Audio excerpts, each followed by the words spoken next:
Bakit mas maraming nagsasabi na mas masaya yung childhood ng mga batang 90s kaysa sa ngayon? Bakit mas maraming nagsasabi na yung mga batang 90s mas swerte sila kasi mas masaya yung mga naging childhood experiences nila? Simple lang. Mga batang 90s, pakinggan nyo to. Lapit ka konti. Nung panahon natin, hindi pa uso cellphone. Hindi pa uso yung puro Mobile Legends, naglalaro ka sa cellphone, manonood sa cellphone. Lahat ng laro natin nung bata tayo, puro physical. Naalala mo pa ba yung lalabas ka sa hapon para lang makipaglaro sa mga kaibigan mo? Yung tipong nababadtrip ka na kasi nabuburot ka na sa laro. Pero tuloy ka pa rin kasi masaya ka makipaglaro sa kanila. Yung tipong lalabas ka ng alas 3 ng hapon hanggang alas 6, hindi ka na pwedeng magpagabi kasi mapapalo ka. Pero yung maiksing oras na yun para makapaglaro ka, pakiramdam mo ang haba-haba na.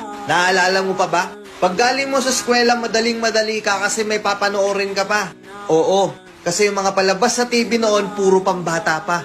Puro cartoons, may mga anime pa. Nakakatuwa kasi yung mga palabas noon talagang nakakatulong sa bata. May Matinik, may Hiraya Manawari, may Siniskwela pa.